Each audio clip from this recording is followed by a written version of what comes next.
নমস্কার বন্ধুরা, tasty food কিচেনে তোমাদের স্বাগত। আজকে আমি টেস্টি ফুড কিচেনে করে দেখাবো, দেখো যে কচি কচি কচি কচুর যে পাতা হয় সেই কচুর পাতার রেসিপি।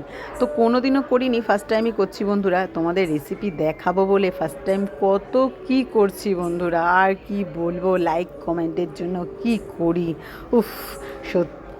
আর তোমরা সেখানে কিন্তু কিপ্টের মতো লাইক কমেন্ট করো, একটু বেশি বেশি করে লাইক কমেন্ট করো বন্ধুরা। আর এখন পুজোর সময় খুব বিজি, বেশি কিন্তু ভিডিওও করতে পারবো না, বেশি রান্নাও করতে পারবো না। তো আমার কিন্তু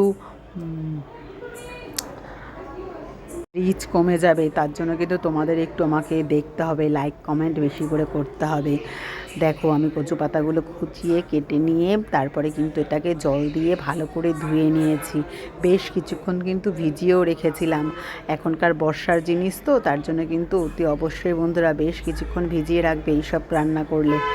এরপরে দেখো কড়াইতে কালো জিরে দিয়ে দিয়েছি, শুকনো কড়াইতে, তারপরে দিয়ে দিয়েছি কচুর পাতাগুলো। এবার উপর থেকে একটু নুন দিয়ে দিলাম, নিয়ে বেশ ভালো করে কিন্তু নাড়িয়ে চাড়িয়ে আমি কিন্তু চাপা দিয়ে হালকা সিমে রেখে দিলাম। আর তার আগে দিয়ে দিলাম একটু রসুন আর কাঁচা লঙ্কা। রসুন আর কাঁচা লঙ্কাটা কিন্তু বেশ 6-7-8 কোয়া মতো রসুন দিয়েছি, আর 10টা মতো কাঁচা লঙ্কা দিয়েছি।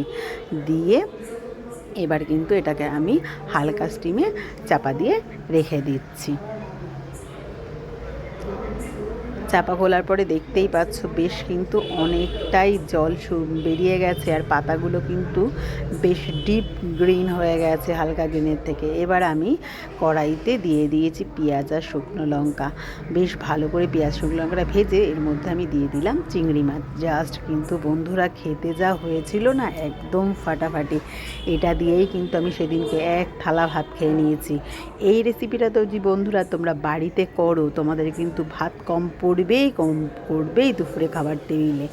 দেখো এরপরে আমি সেদ্ধ করা কচুর পাতাগুলো দিয়ে দিলাম। আবার বেশ ভালো করে হালকা স্টিমে একদম অনবরত কিন্তু নাড়িয়ে নাড়িয়ে কচুর পাতাগুলো একদম মিশিয়ে দিলাম, আর তার সঙ্গে চিংড়ি মাছ। জাস্ট কিন্তু দারুণ দারুণ দারুণ।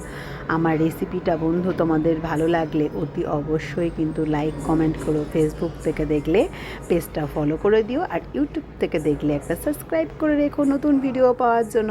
আর আমার ভিডিও তোমাদের কেমন লাগে জানাতে ভুলো না। অনেক ভালো থেকো বন্ধুরা, থ্যাংক ইউ সো মাচ।